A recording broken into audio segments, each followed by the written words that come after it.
నెల్లూరు జిల్లా ఉదయగిరి పట్టణంలో గండిపాళ్లం మార్గంలో చిరుతపులి సంచారం చోటు చేసుకుంది. స్థానికులు తెలిపిన మేరకు రాత్రి సమయంలో రైస్ మిల్లు వెనుక చిరుత కనిపించగా ఈ సంఘటనతో గ్రామంలో తీవ్ర అలజడి నెలకొంది. టేకు కొమ్మ మీద ఉన్నటువంటి చిరుత చెట్ల పొదల్లోకి వెళ్లినట్లు గ్రామస్తులు చెప్తున్నారు.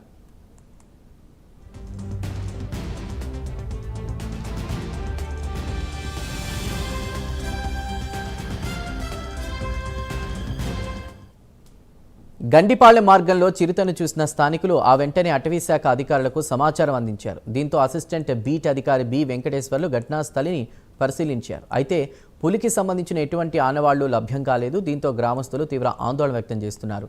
అటవీశాఖ అధికారులు ఉన్నతాధికారులకు ఈ విషయాన్ని తెలియపరిచే అవకాశం ఉందని చెప్పారు.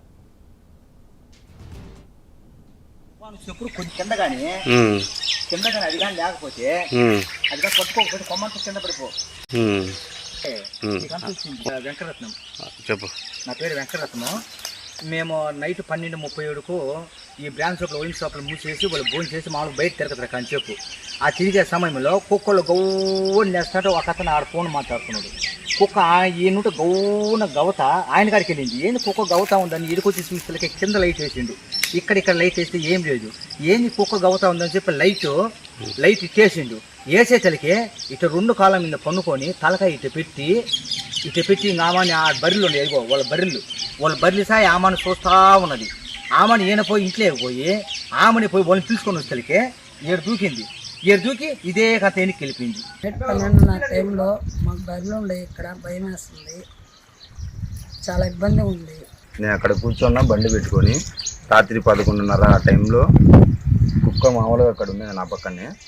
అది అడుస్తుంటే నేను ఏదన్నా మామూలుగా అడిగి పని అట్లా ఈ కంప చెట్లలోంచి వస్తాయి కదా అట్లా అనుకున్నా. మళ్ళీ వచ్చి అది వచ్చినప్పుడు నాకు డౌట్ వచ్చి నేను ఫ్లాష్ లైట్ వేసి ఏదన్నా పందులు ఏమన్నా అడిగి పందులు వచ్చిందని చూస్తాను. ఇట్లా చూడడంలో ఆ పైన కొమ్మ మీద కూర్చొని ఉంది, చూస్తూ ఉంది. ఆ చూడడంలోనే నేను ఫ్లాష్ లైట్ వేసి అరుచుకుంటా ఇంకా రూమ్ సైడ్ వచ్చిన. అది నేను అరచడంలో ఆ ఫ్లాష్ లైట్ చూసి భయపడి అది దూకింది. ఆ బరువుకు ఆ కొమ్మ కూడా విరిగిపోయింది. అది నా జరిగింది.